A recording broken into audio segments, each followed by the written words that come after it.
The Walmart encounter. Richard Bennett was not like other men his age. At 47, divorced for 5 years, he had a secret that he'd never shared with anyone. Not his ex-wife, not his therapist, not even his closest friends during their most drunken confessions. Richard had a thing for Karens. Not the name itself, but the archetype. Middle-aged women who demanded to speak to managers, who wielded complaint forms like weapons, who refused to accept anything less than exactly what they believed they deserved. Where others saw entitlement, Richard saw confidence. Where others cringed at confrontation, Richard felt a strange flutter of admiration. He couldn't pinpoint exactly when this peculiar attraction had begun. Perhaps it was during his 20-year career in customer service management, where he'd been on the receiving end of countless Karen encounters. Or perhaps it stemmed from his own upbringing with a mother who never stood up for herself and a father who walked all over her.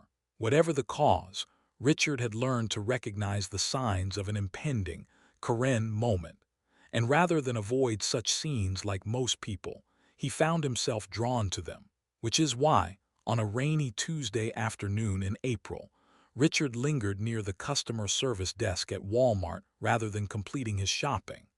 He'd spotted a potential situation brewing. A woman in her early 40s with an immaculate blonde bob, designer sunglasses perched atop her head despite the overcast day, and the determined walk of someone with a grievance to air. Richard pretended to examine a display of discounted electronics while keeping the customer service desk in his peripheral vision. The woman approached the counter where a nervous-looking young man with a trainee badge was stationed alone. "Excuse me," the woman began, her voice carrying across the front of the store.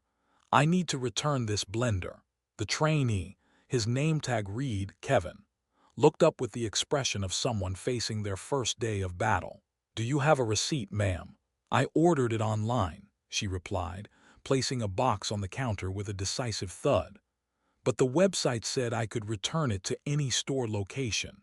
I'll need to see the order confirmation on your phone," or "I don't have it on my phone."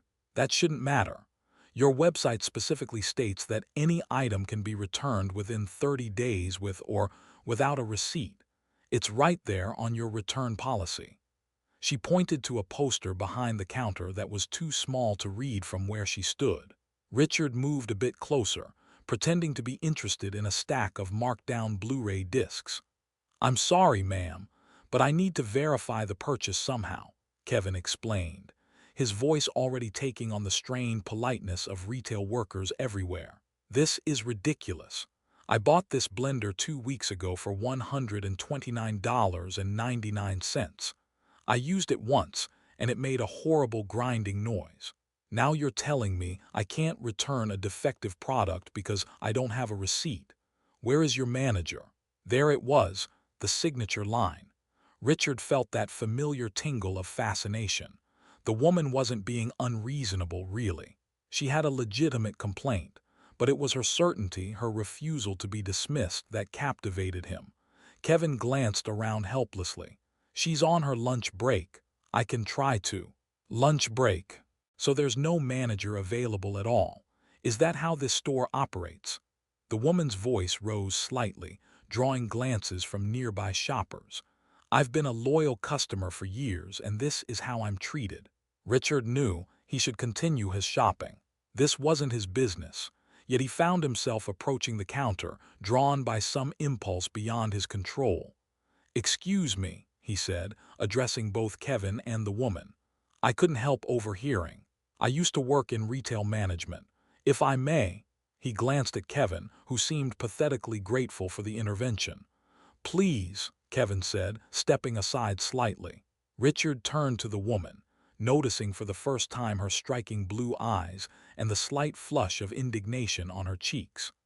"The store policy does allow returns without receipts, but they need to verify the purchase to process a refund to your original payment method.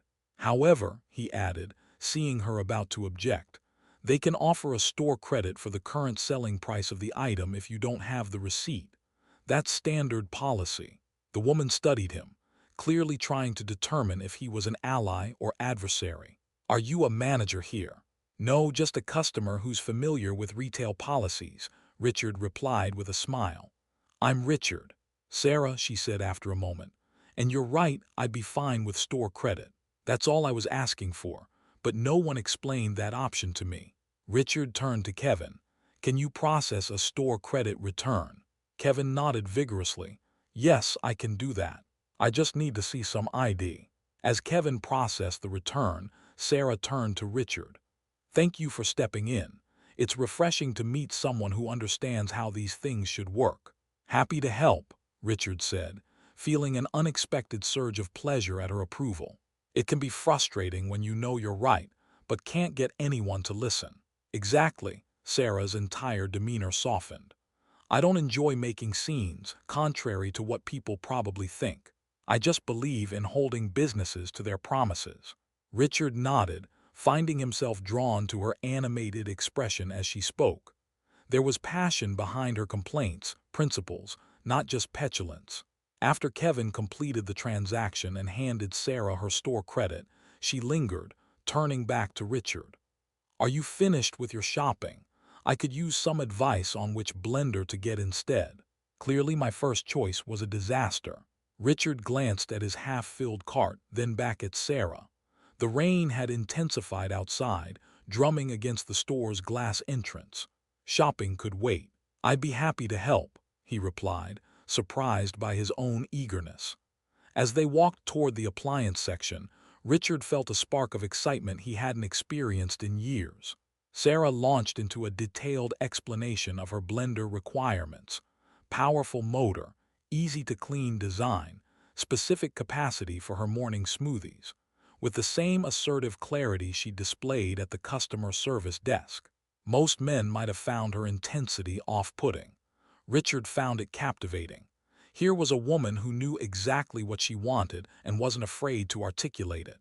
"You know a lot about retail policies for someone who's not in the business," Sarah observed as they compared two mid-range blenders.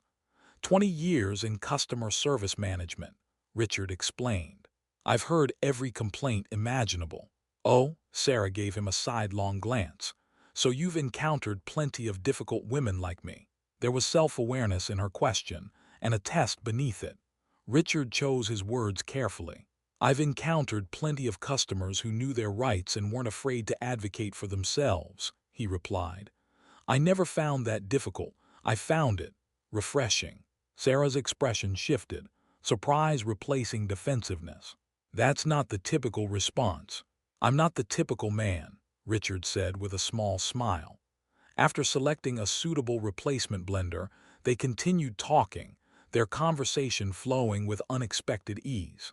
Richard learned that Sarah was a divorced real estate agent with 2 teenage children, and a passion for consumer advocacy that had led her to create a surprisingly popular YouTube channel reviewing products and documenting customer service experiences. "People call women like me Karens now," she said as they finally approached the checkout. "Like it's some kind of slur for a woman who dares to complain about poor service." "I've never liked that term," Richard admitted. "It reduces legitimate concerns to a punchline." Sarah studied him with newfound interest. "You're an unusual man, Richard Bennett."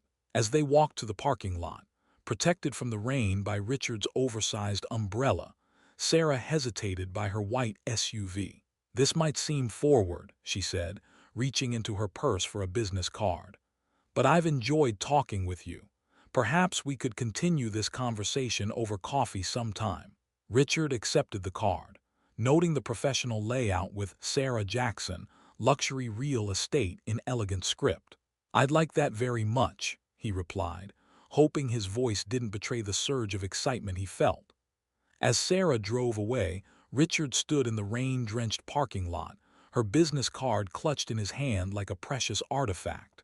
For years, he'd hidden his peculiar attraction, convinced that it made him somehow defective. Yet here he was, with the phone number of a woman who embodied the very qualities that secretly fascinated him. Whether this unexpected encounter would lead anywhere, Richard couldn't predict. But for the first time in years, He felt the thrill of authentic connection with someone who had no idea that her most criticized quality was precisely what had drawn him to her. Richard spent an embarrassing amount of time preparing for coffee with Sarah. He changed his outfit 3 times, settling on a blue button-down that his daughter once said brought out his eyes.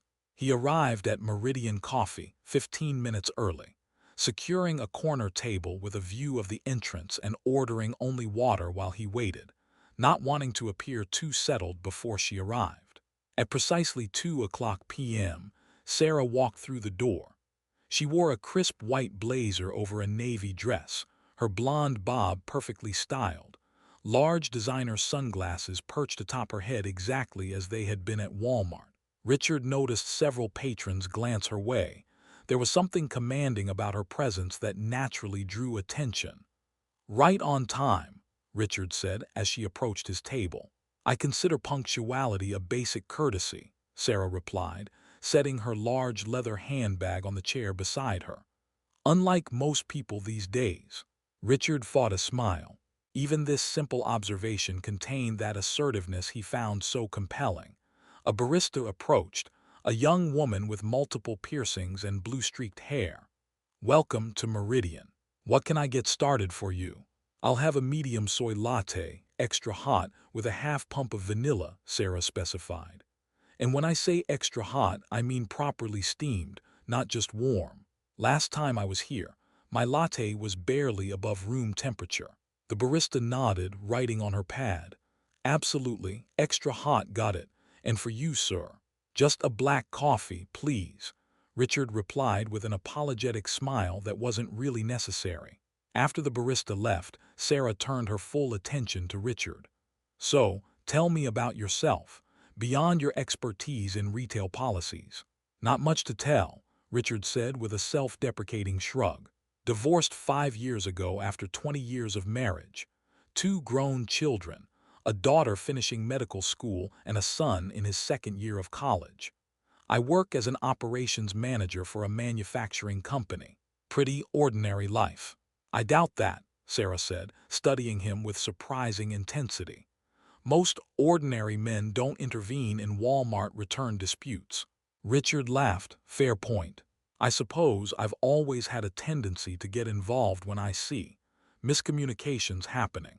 "Interesting choice of word," Sarah observed. "Miscommunications rather than conflicts." "Most conflicts are just miscommunications at their core," Richard replied. "People talking past each other, making assumptions." "That's an unusually generous view," Sarah said. "In my experience, many conflicts happen because one party is trying to take advantage of the other."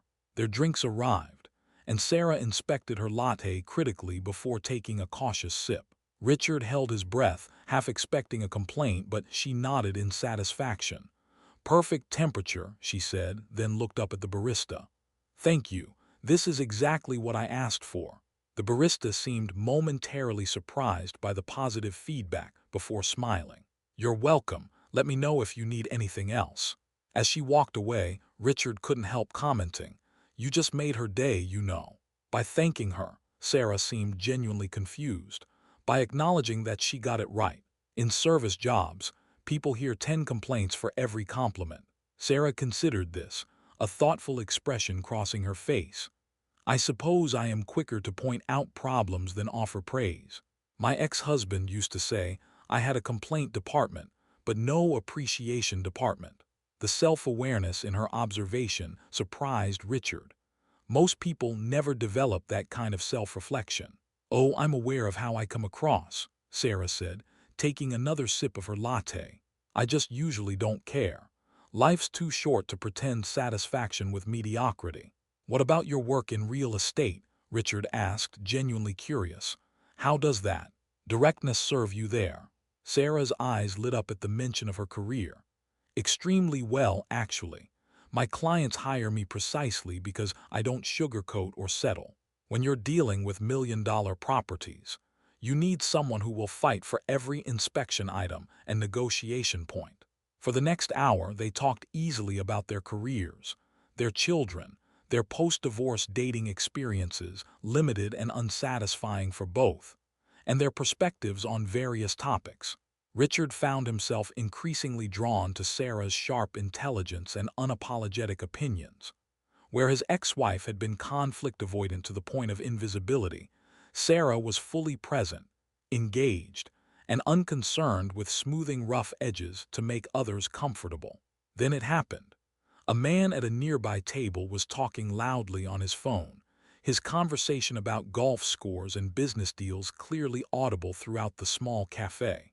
Several patrons glanced his way with annoyed expressions, but no one said anything. No one except Sarah. She turned in her chair.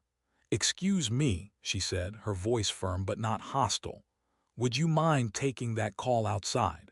It's disruptive to everyone trying to have conversations in here." The man looked up, surprised, then annoyed.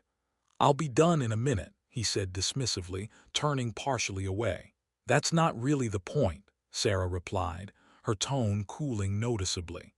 "The point is that you're in a public space where people come to talk with each other, not to listen to your conversation about," she paused, having clearly been listening, "your golf handicap and quarterly sales figures." Other patrons were watching now, some with embarrassment, others with what looked like suppressed gratitude. The man's face flushed. "Jesus, lady, chill out," he muttered, but he stood and moved toward the exit, phone still pressed to his ear. Sarah turned back to Richard, a slight flush on her cheeks. "Sorry about that. One of my pet peeves. People who act like public spaces are their private offices." Richard realized he was staring at her with undisguised fascination. In that moment, she had embodied exactly the quality that secretly attracted him. The willingness to say what others only thought, to establish boundaries that benefited not just herself but everyone around her. "Don't apologize," he said, meaning it. "You did what everyone else wanted to do but didn't have the courage for." Sarah studied him, seeming to search for mockery or judgment in his expression. Finding none, her posture relaxed slightly. "Most men are mortified when I do things like that," she admitted. "My ex-husband used to pretend he didn't know me." "I'm not most men," Richard replied simply. A moment of understanding passed between them, a recognition that something unusual was happening here. Richard had spent his marriage suppressing his attraction to assertive women, convinced there was something wrong with him for being drawn to qualities others found off-putting. Yet here he was, openly admiring the very behavior that had earned Sarah the dreaded Karen label. "No," Sarah agreed, a new warmth in her voice. "You're certainly not." As their coffee date extended into a second hour, Richard found himself sharing things he rarely discussed. His frustration with his passive-aggressive ex-wife, his secret admiration for women who stood their ground, his belief that the Karen stereotype was largely misogynistic. "It's just another way to silence women," he said, "to make them second-guess their right to speak up." "Exactly." Sarah's eyes brightened with the passion of finding someone who understood. "Men make demands and they're assertive. Women make the same demands and they're difficult." When they finally left the cafe, walking to the parking lot under clearing skies, Sarah turned to face him. "I'd like to see you again," she said directly, in the same tone she probably used to close real estate deals. "Dinner, perhaps. I know an excellent Italian restaurant that actually lives up to its reviews." Richard smiled, charmed by her straightforward approach. "I'd like that very much." "Saturday at 7, Sarah said. It wasn't quite a question but not quite a command either, something in between that Richard found oddly appealing. "I'll text you the address. Don't be late." As Richard watched her drive away in her immaculate white SUV, he felt a sense of exhilaration he hadn't experienced in years. There was something liberating about being with a woman who said exactly what she thought, who knew precisely what she wanted and wasn't afraid to ask for it. For 2 decades, he'd been married to a woman who expected him to read her mind, who cushed her desires in hints and suggestions, who resented him for not intuiting her needs but never clearly expressed them. Being with Sarah, even for just a coffee date, felt like stepping into sunlight after years in shadow. Of course, he wasn't naive. He recognized that the very qualities he found attractive in Sarah might become challenging in a relationship. Her directness could cut both ways. Her high standards would apply to him as well as to baristas and phone-talking strangers. But as he drove home, Richard found himself looking forward to that challenge. There would be no guesswork with Sarah Jackson, no mind-reading required. She would tell him exactly what she wanted, exactly what she thought. And after years of ambiguity and unspoken expectations, that clarity felt like the greatest luxury of all. Vincenzo's Italian Ristorante was exactly the type of upscale establishment Richard expected Sarah to choose. White tablecloths, soft lighting, and waiters in formal attire. He arrived 15 minutes early, as was his habit, but when he gave his name to the hostess, she informed him that his dining companion was already seated. Sarah sat at a prime corner table, studying the wine list with the same intensity she probably brought to real estate contracts. She wore a fitted black dress that accentuated her slim figure, her blonde bob gleaming under the restaurant's subtle lighting. A single strand of pearls adorned her neck. "You're early," she noted with approval as Richard approached. "Punctuality is a trait I value." "As do I," Richard replied, taking the seat across from her. "You look beautiful." Sarah accepted the compliment with a gracious nod. "Thank you. You clean up well yourself." A waiter appeared with menus. "Good evening. My name is Antonio and I'll be taking care of you tonight. May I tell you about our specials?" "First, I'd like to know about your wine selection," Sarah said. "Specifically, your Italian reds from the Tuscany region." What followed was a detailed interrogation about vintages, regions, and tasting notes that left Antonio looking both impressed and slightly intimidated. Richard watched the exchange with quiet fascination. Where others might see an overbearing customer, he saw a woman who knew exactly what she wanted and wasn't afraid to ask for it. When Antonio departed to retrieve their chosen bottle, Sarah turned back to Richard with a slightly apologetic smile. "I hope you don't mind. I'm rather particular about wine." "I noticed," Richard said, his tone warm rather than critical. "I know very little about wine myself, so I'm happy to defer to your expertise." Sarah seemed to relax slightly. "My ex-husband used to be mortified by what he called my wine inquisitions. He was always concerned about what other people thought. And you're not." She considered this. "I used to be, when I was younger. Somewhere along the way, I realized life is too short to drink bad wine or accept poor service just to avoid making waves." "That's actually quite liberating," Richard observed. "Most of us spend our lives trying not to rock the boat." "And what about you, Richard Bennett? Are you a boat rocker or a peacekeeper?" It was an insightful question, one that made him pause. "Historically, I've been a peacekeeper. In my personal life, at least. In my professional life, I can be quite assertive when necessary." Sarah leaned forward slightly.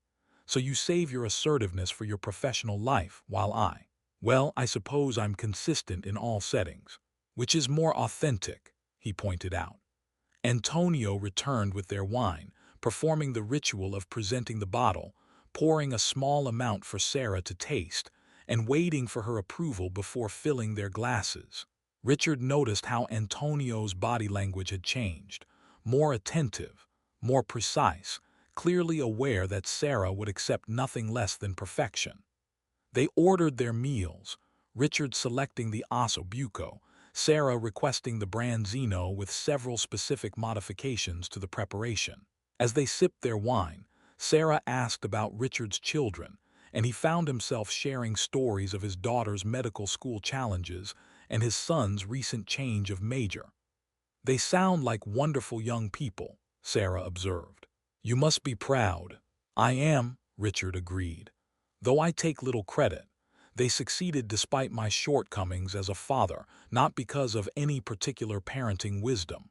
"False modesty doesn't suit you," Sarah said directly. "I can tell you're an attentive father. My ex-husband considered parenting primarily my responsibility. His career always came first." "Mine too, unfortunately," Richard admitted. "One of many reasons my marriage failed." "What were the others?" Sarah asked. "If you don't mind my asking." Richard considered how to answer. In the month since their coffee date, They'd spoken several times by phone and had gone hiking once, but they hadn't delved deeply into their past relationships. Incompatibility, I suppose, he said finally. Elizabeth was conflict avoidant. She'd agree to things she didn't actually want, then resent me for not somehow knowing she was unhappy. After 20 years, the accumulated resentment was too much to overcome. Sarah nodded in understanding. The passive-aggressive approach, I know it well, though I've never been accused of it myself. She smiled wryly. My divorce was the opposite. I married a man who initially seemed to appreciate my directness, but gradually came to resent it. He wanted a wife who would adapt to his preferences rather than express her own. Their appetizers arrived. An artfully plated carpaccio for Richard and a burrata salad for Sarah. Richard noticed Sarah inspecting her dish carefully before taking a bite. Is everything to your satisfaction? He asked. It appears to be, she replied, then smiled at his expression. Yes, I'm always evaluating. It's not that I want to find fault. I simply believe in getting what I pay for. At these prices, excellence should be the baseline, not a pleasant surprise. Richard found her transparency refreshing. Most people pretend to be less discerning than they actually are. Why? Sarah asked simply. It was a good question. Why did people pretend to be satisfied with mediocrity? Why did they silence their own legitimate complaints to avoid being seen as difficult? Social conditioning, I suppose, Richard replied. Especially for women. Exactly. Men are assertive, women are shrill. Men have standards, women are picky. Sarah took a sip of wine. I decided long ago not to internalize those double standards. Their conversation flowed easily through the main course, which was excellent enough to meet even Sarah's exacting standards. Richard found himself increasingly drawn to her sharp intelligence, her unapologetic opinions, and her unexpected moments of vulnerability. Then it happened. A waiter, not Antonio but a younger man serving the adjacent table, dropped a tray of dishes. The crash was startling, the mess substantial. The young waiter looked mortified as he knelt to gather the broken pieces. The manager rushed over, his expression thunderous. Marco, that's the second time this week. His voice was loud enough to be heard clearly at nearby tables. What is wrong with you? The young waiter's face flushed with humiliation as diners turned to watch. I'm sorry, sir. The tray was.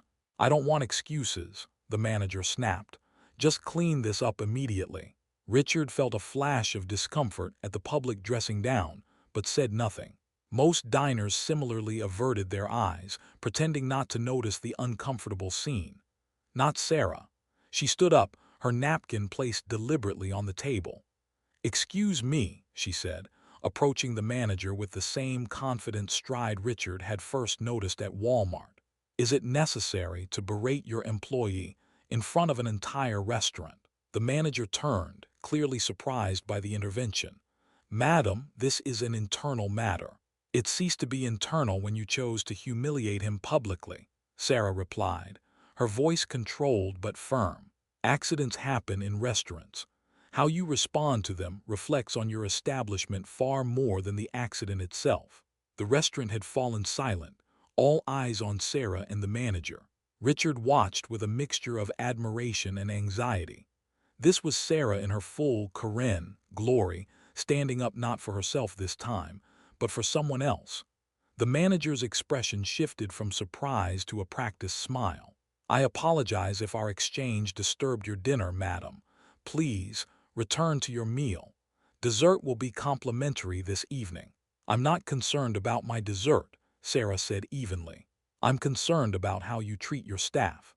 That young man deserves the same respect you show your customers.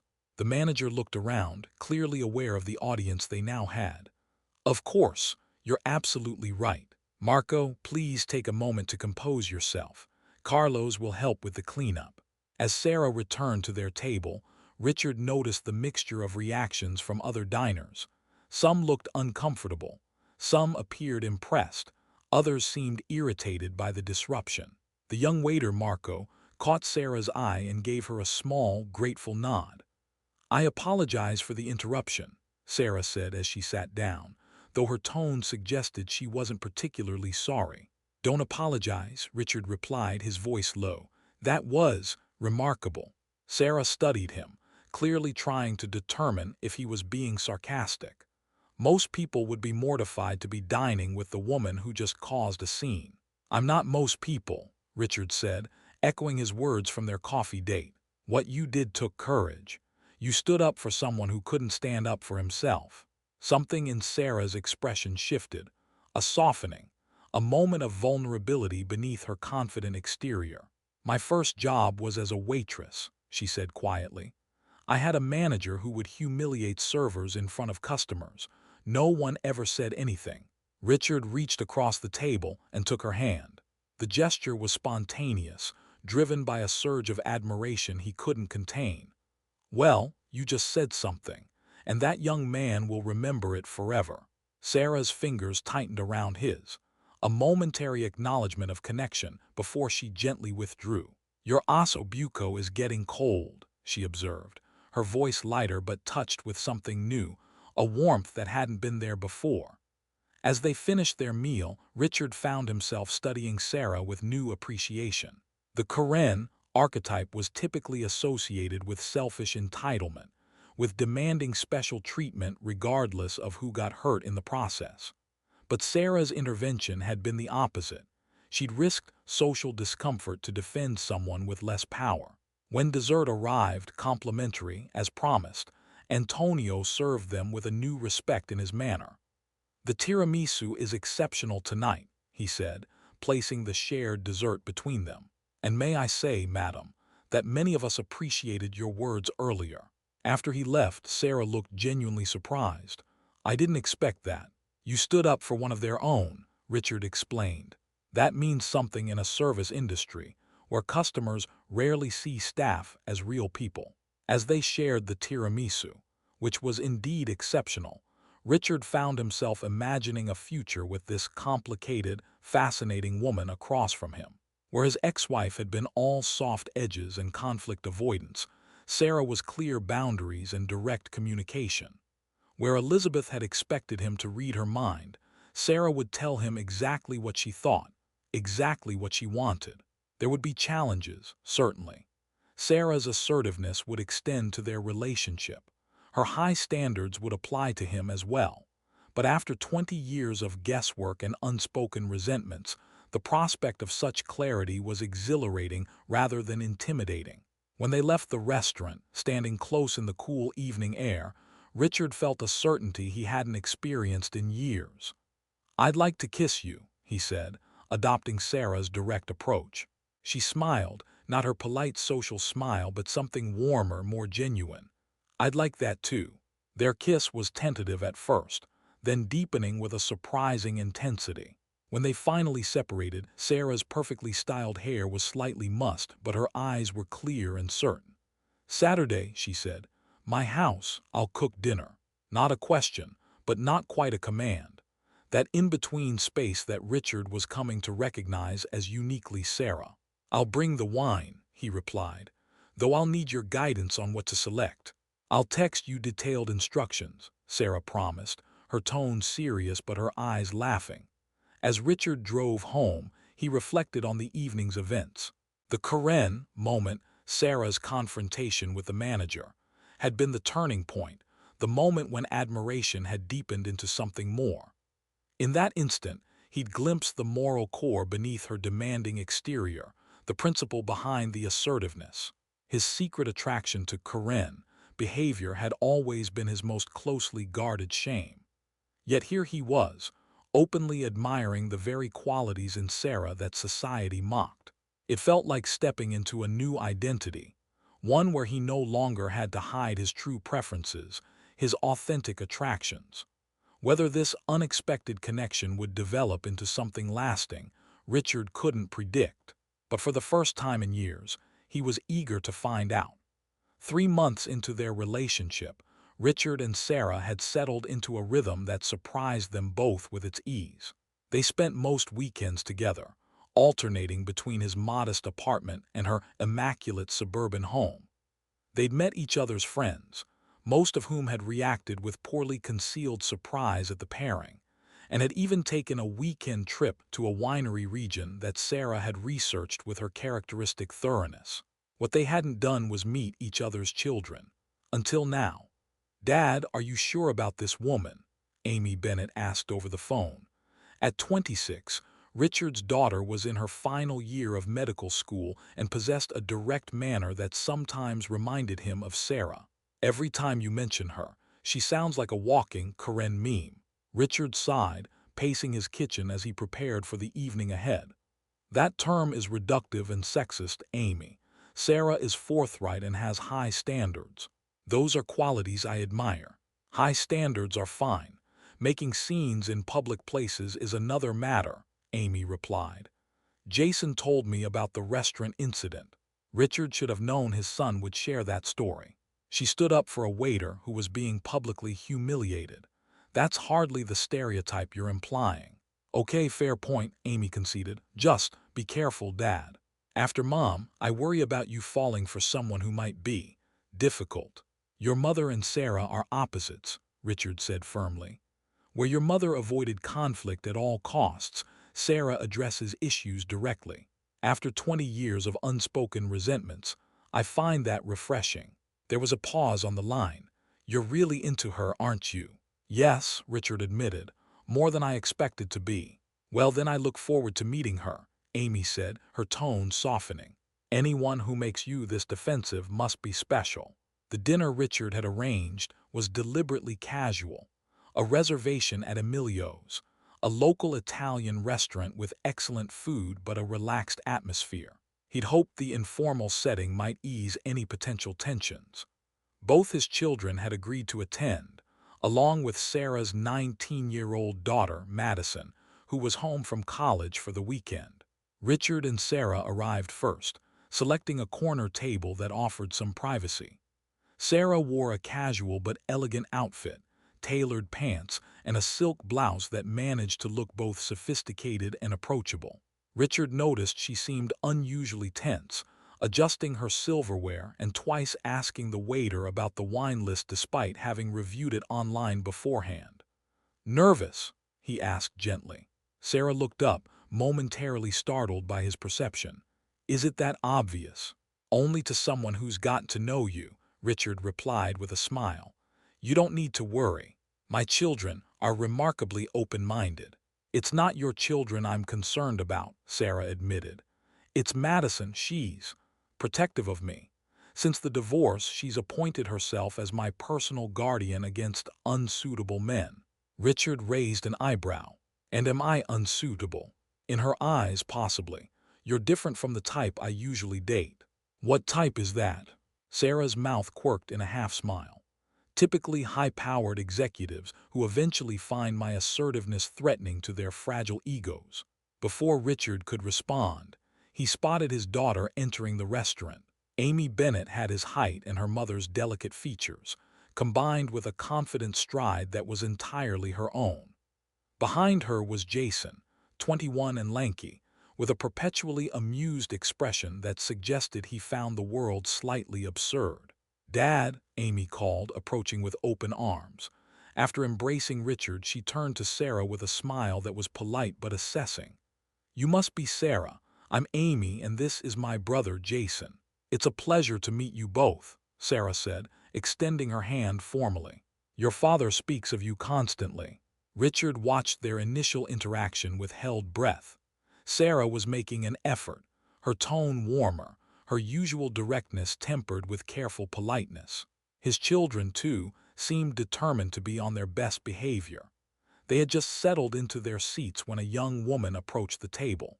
Madison Jackson was an elegant combination of Sarah's features with a softer presentation, her blonde hair longer, her expression more guarded. She wore a simple dress that somehow managed to look both conservative and fashionable. "Sorry I'm late," she said, giving her mother a quick kiss on the cheek before turning to Richard with an appraising gaze. "Traffic was terrible." "You must be Richard." "A pleasure to meet you, Madison," Richard replied, standing briefly to shake her hand. "Your mother has told me a lot about your studies in psychology." Madison nodded, taking the seat beside Sarah. Yes, I find human behavior fascinating. All the ways people reveal themselves without realizing it. There was an undercurrent to her words that Richard couldn't miss. This would be an evaluation, not just a casual dinner. The first 20 minutes were filled with the polite conversation of strangers feeling each other out, discussion of studies, careers, the weather, the restaurant's ambience. Richard noticed that Sarah was making a visible effort to soften her usual approach, asking questions rather than making pronouncements, listening more than speaking. Then came the first test. The waiter brought their drinks, a Pinot Noir for the adults, sodas for Madison and Jason, and Sarah took a sip, her expression immediately changing. "This wine is corked," she said, looking up at the waiter. "It has that distinctive musty taste." Richard felt the subtle tension at the table. This was exactly the kind of moment his children probably expected, the stereotypical Karen behavior they'd been warned about. But what happened next surprised them all. "I apologize for the inconvenience," Sarah continued in a measured tone. "It happens occasionally with natural corks. Would you mind bringing another bottle? The wine itself is an excellent selection. It's just this particular bottle that's problematic." Her approach was direct but not demanding, factual rather than accusatory. The waiter nodded appreciatively at her knowledge and manner. "Of course, ma'am. I'll bring a fresh bottle immediately." As he walked away, Richard caught Amy giving Sarah a thoughtful look, as if reevaluating her preconceptions. "Mom's something of a wine expert," Madison explained, a hint of defensiveness in her voice. "She can identify regions and vintages better than most sommeliers." "That's impressive," Jason said, speaking up for the first time. "Where did you learn so much about wine?" "Self-taught primarily," Sarah replied. "I believe in understanding what I'm paying for, and wine is an area where knowledge directly correlates to enjoyment." The conversation shifted to various interests and expertise, with each person sharing their particular passions. The new bottle of wine arrived and met with Sarah's approval, further easing the atmosphere. By the time their entrees arrived, the initial stiffness had melted into something approaching comfort. Amy was describing a challenging patient case. Jason was sharing stories from his recent change of major from business to environmental science, and Madison was explaining her research into cognitive biases. "So essentially," Madison was saying, "we all have these mental shortcuts that sometimes lead us astray. One of the most interesting is confirmation bias. People tend to notice evidence that confirms their existing beliefs while overlooking contradictory information." "Fascinating," Richard commented. "I suppose we all do that to some degree." "Some more than others," Madison replied, her eyes flicking briefly to her mother. Sarah caught the look and smiled wryly. "My daughter believes I sometimes see problems where none exist because I'm primed to look for them." "And do you?" Amy asked, her direct approach mirroring Sarah's own. "Occasionally," Sarah admitted with surprising candor. "But more often, I think I notice legitimate issues that others choose to ignore for the sake of social comfort." "Like that time at the hotel in Miami," Madison said, rolling her eyes but with an undercurrent of affection. "Mom had us moved to 3 different rooms before she was satisfied. The first room smelled of cigarettes despite being non-smoking," Sarah defended herself. "The second had a broken safe, which was unacceptable given the jewelry I'd brought. The third was perfect. It was actually," Madison conceded, "and the manager gave us a free breakfast for the trouble, because he recognized the legitimacy of my concerns," Sarah pointed out. "Or because he wanted you to stop terrorizing his staff," Madison teased, but her tone was affectionate rather than critical. Richard watched this exchange with fascination. There was clearly a deep bond between mother and daughter, despite Madison's awareness of how her mother's behavior might appear to others. "I think there's value in speaking up," Amy said unexpectedly. "In medicine, we're trained to be patient advocates. Sometimes that means being the difficult person in the room who points out problems others are ignoring." Sarah looked at Amy with new appreciation. "Exactly. Conflict avoidance can sometimes do more harm than good. Though there's a difference between advocacy and aggression," Jason observed mildly. True, Sarah acknowledged. It's a line I'm still learning to walk effectively. This admission of imperfection seemed to shift something in the atmosphere. Madison gave Richard an evaluating look, then turned to her mother. Richard seems to appreciate your directness, she observed. Most of your boyfriends have tried to change you. Richard understands that my assertiveness isn't a character flaw to be corrected, Sarah replied, her eyes meeting his across the table. It's one of the qualities I admire most, Richard said simply. A moment of silence followed this declaration, each of the children seeming to process what it revealed about the relationship. Well, Amy said finally, raising her wine glass. To directness, then, and to finding people who appreciate us as we are. They all raised their glasses, the gesture marking a subtle shift from polite strangers to something approaching a blended family. As dinner continued, the conversation flowed more naturally, punctuated by occasional laughter and the gradual sharing of more personal stories. Later, as they waited for dessert, Madison leaned toward Richard while Sarah was engaged in conversation with Amy about hospital administration. You really do like that she stands up for herself, don't you? Madison asked quietly. It's not an act or some weird phase. Richard considered his answer carefully. I spent 20 years with someone who never told me what she really wanted or thought until it was too late. Your mother's clarity is refreshing. Madison studied him with the penetrating gaze of a budding psychologist. Most men say that at first. Then they start asking her to be more reasonable or to pick her battles. I have no interest in changing who your mother is, Richard replied honestly. The qualities others find challenging are precisely what draw me to her. A small smile formed on Madison's lips. Interesting, you might actually be good for her. When the check arrived, Sarah reached for it immediately. My treat. I invited Madison, so this should be my responsibility. We should split it, Richard countered gently. I invited my children. Sarah paused, then nodded. A reasonable compromise. This small exchange, Sarah's assertiveness followed by her willingness to find middle ground, seemed to impress all three children more than anything that had come before. It revealed the evolution that Richard had witnessed over their months together. Sarah's growing ability to maintain her standards while finding room for collaboration. Outside the restaurant, as they prepared to part ways, Amy surprised everyone by giving Sarah a warm hug. It was lovely to meet you, she said, and thank you for making my dad so happy. He seems more himself than he has in years. Sarah appeared momentarily flustered by this unexpected acceptance. Thank you.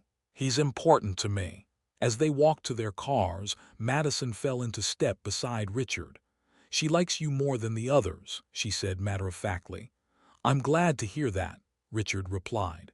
She's not always easy, Madison continued, her protective instinct evident. But she's worth it. She's the most loyal person you'll ever meet. Once she decides you matter to her, there's nothing she wouldn't do for you. I believe that, Richard said. Madison gave him a final evaluating look. Just don't try to change her. That's where they all go wrong. I wouldn't dream of it, Richard assured her. Later that night, as Richard and Sarah sat on her immaculate patio with a final glass of wine, she seemed more relaxed than he'd ever seen her. That went well, she said, a note of surprise in her voice. Better than I expected. They're good kids, Richard replied. All three of them. Madison seemed to approve of you, which is rare. She usually finds some fatal flaw within the first hour. Richard smiled. What did she say? That you look at me like I'm fascinating rather than difficult, Sarah admitted. And that you don't seem intimidated by my assertiveness. Because I'm not, Richard said simply. Sarah studied him in the dim patio lighting. You're a puzzle to me, Richard Bennett. Most men are either immediately put off by my directness or fetishize it in a way that reduces me to a stereotype. You somehow see all of me, the difficult parts and the rest. It was the perfect opening. Richard could have confessed his long-standing attraction to Karen behavior, explained how her assertiveness had initially drawn him to her at Walmart.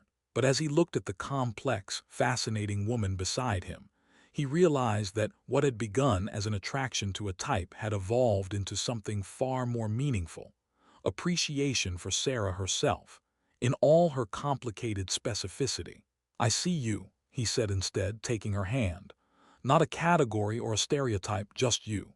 Sarah's expression softened in the way he'd come to treasure, a glimpse behind the assertive facade to the vulnerability beneath. "I think I'm falling in love with you," she said with characteristic directness. Richard smiled. "I think I've already fallen." As they kissed in the quiet darkness of her garden, Richard marveled at the strange path that had led him here. His secret fascination had opened a door, but what he'd found beyond it was not the simple fulfillment of a fantasy, but a complex, challenging, deeply rewarding connection with a real woman, who was so much more than the stereotype that had initially attracted him. Whether their children would eventually become a blended family, whether this unexpected love would endure the inevitable challenges ahead, these remained unanswerable questions. But for the first time in years, Richard was eager to discover the answers.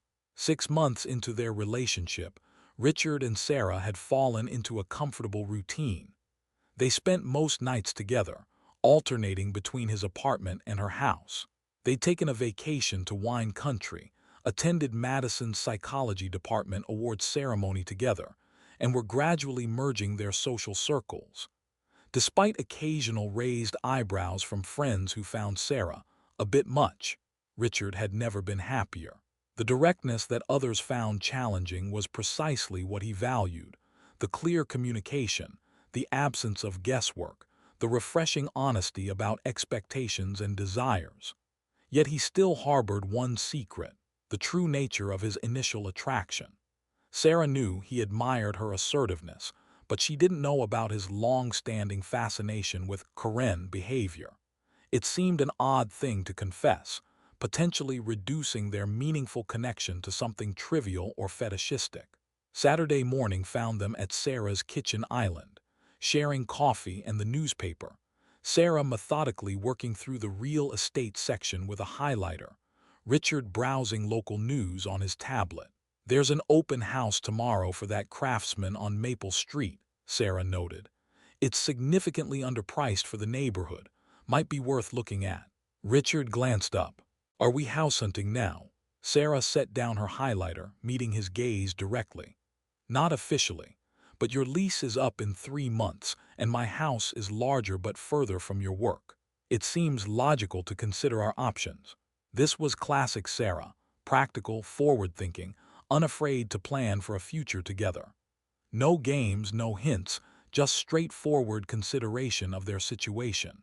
"I suppose it is," Richard agreed, warmth spreading through him at the implied commitment. "Though I'm perfectly happy with your place." "Yes, but you've mentioned the commute is challenging," Sarah countered. "And while my house suits me, it might not be ideal for both of us long-term. The home office is too small for your needs, and the kitchen lacks the gas range you prefer." Richard smiled, charmed by her detailed assessment. "You've given this serious thought." "Of course," Sarah replied matter-of-factly.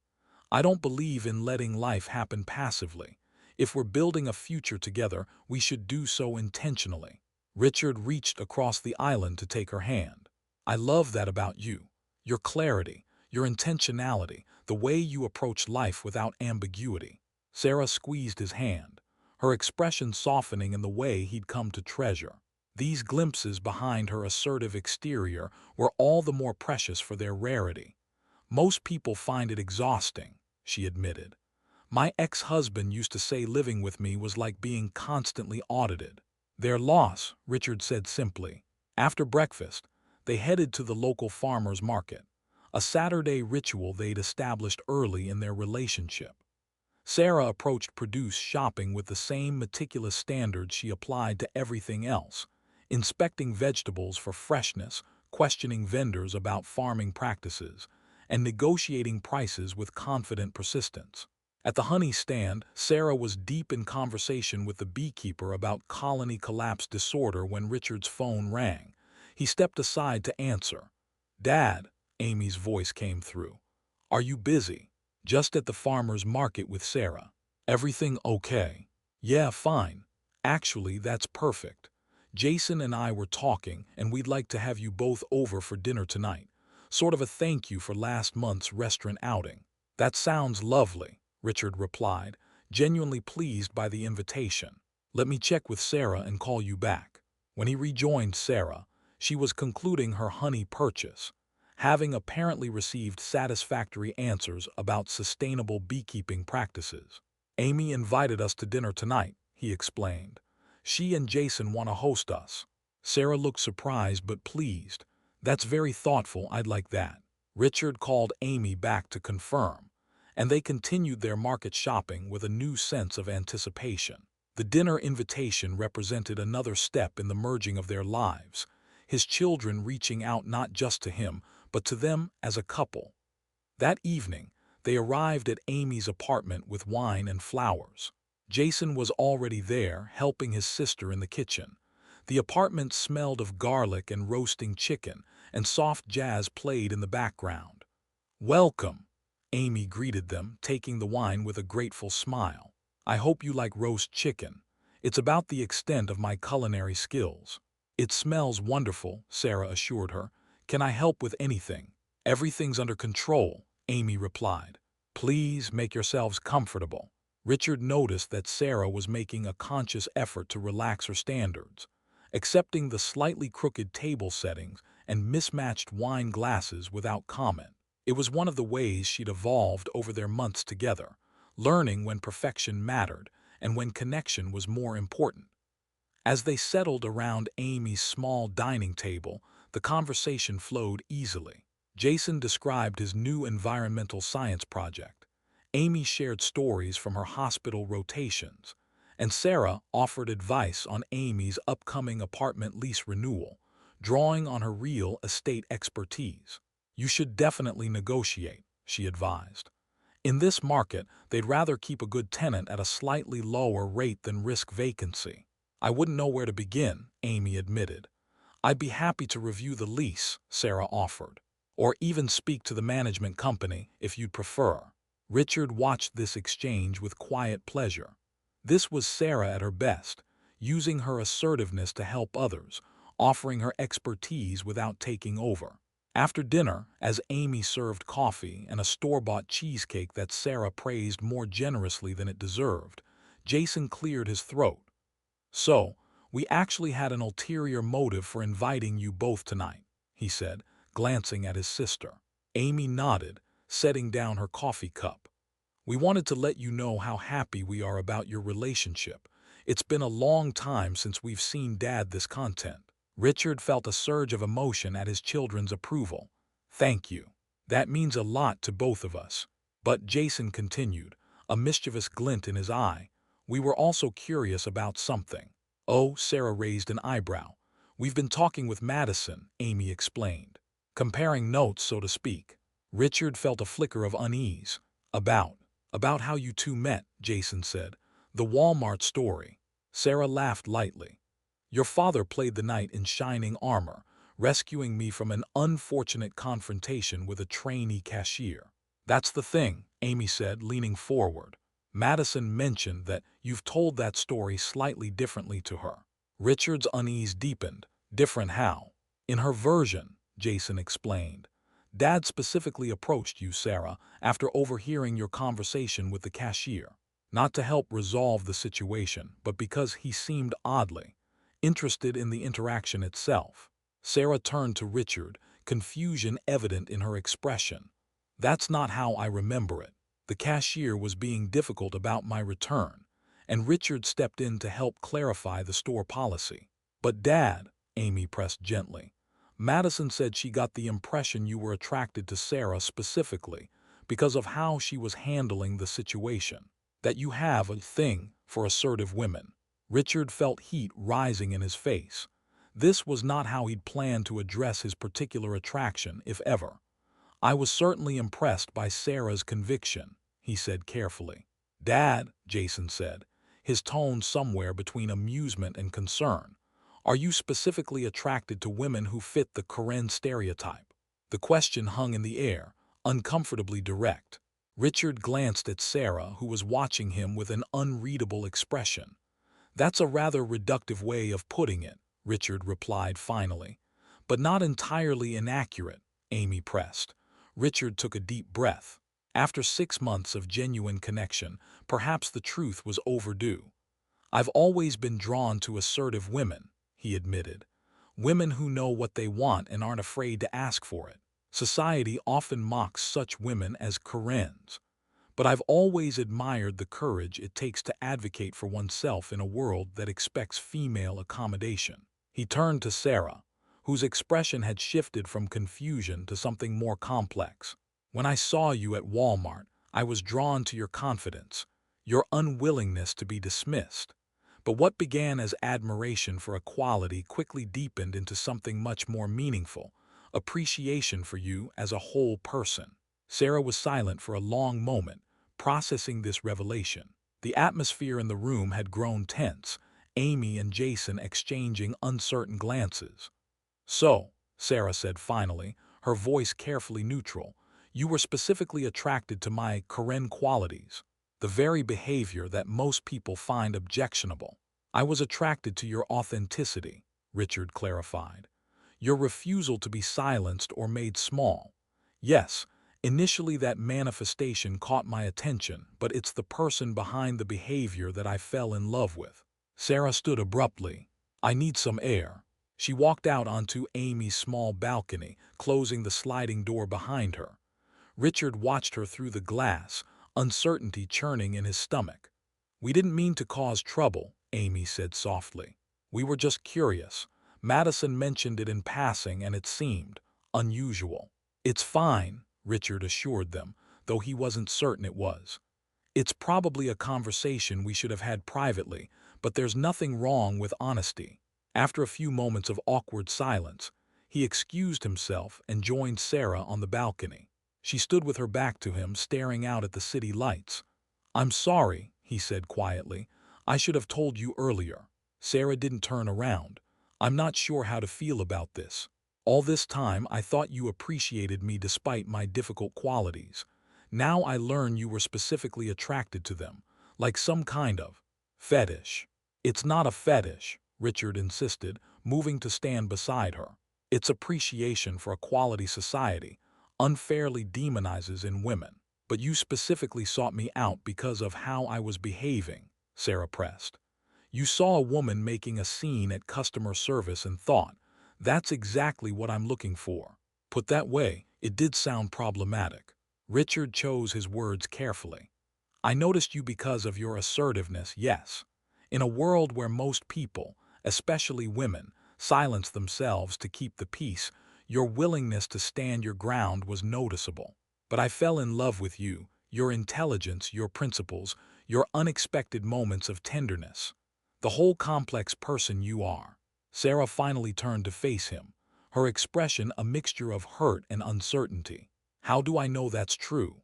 How do I know you're not just attracted to a stereotype, the demanding woman who speaks to the manager?" It was a fair question, one Richard had asked himself in the early days of their relationship. "Because I've had 6 months to see beyond the surface," he replied honestly. "Because I've witnessed your kindness to your daughter, your generosity to my children, your advocacy for others like that young waiter at Vincenzo's. I've seen your integrity, your loyalty, your capacity for growth and compromise." He took a risk and reached for her hand. To his relief, she didn't pull away. "What began as attraction to a quality became love for a person," he continued. "A real, complex, wonderful person who is so much more than any stereotype." Sarah studied him, her gaze searching. "You don't want me to change, to be less difficult?" "God, no," Richard said with feeling. "Your so-called difficult qualities are what make you effective, authentic, and true to yourself. I would never want you to be less than who you are." Something shifted in Sarah's expression, the hurt giving way to tentative understanding. "Most people spend our entire relationship waiting for me to become more accommodating, more reasonable. They see my assertiveness as a character flaw to be tolerated until I improve. I see it as a strength," Richard said simply, "one I admire and value." Sarah was quiet for a long moment, processing. Then, unexpectedly, she laughed, a soft, genuine sound that eased the tension between them. "So all this time," she said, shaking her head, "while I've been trying to occasionally soften my approach so as not to embarrass you, you've actually been, what, enjoying my confrontations with poor service workers." Richard smiled, relieved by her shift in tone. "Not enjoying others' discomfort, no, but admiring your refusal to accept mediocrity or poor treatment. There's a difference." "A fine line," Sarah observed, but she was smiling now too. "Perhaps," Richard acknowledged, "but one worth walking." Sarah sighed, her expression growing serious again. "I wish you'd told me sooner. Finding out like this, through our children's detective work." "You're right, I should have. I was afraid you'd misunderstand, that you'd think I was reducing you to a stereotype rather than appreciating a quality that happens to align with it."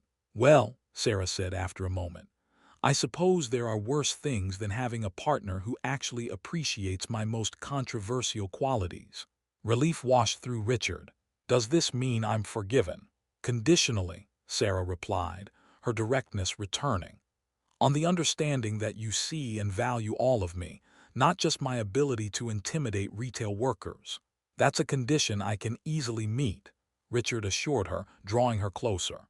"Because I do see all of you, Sarah Jackson, and I love what I see."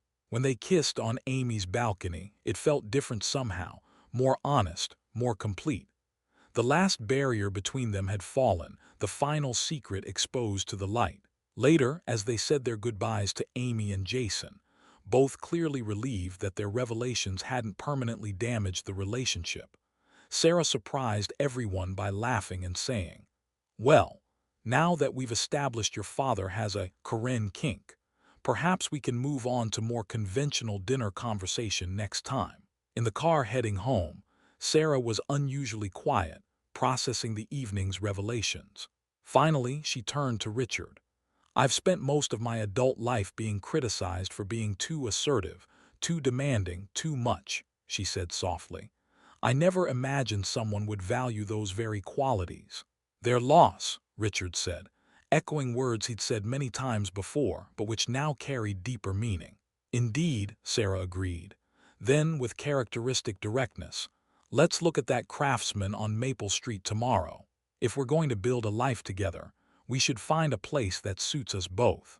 And in that moment, Sarah turning a relationship revelation into practical planning, her assertiveness intact but now unburdened by any need to soften or apologize for it, Richard knew with absolute certainty that his unusual attraction had led him to exactly where he belonged, with a woman who would never be less than her full, authentic self, a woman who would demand excellence and give it in return, a woman who society might mockingly label a Karen, but who Richard simply called the love of his life.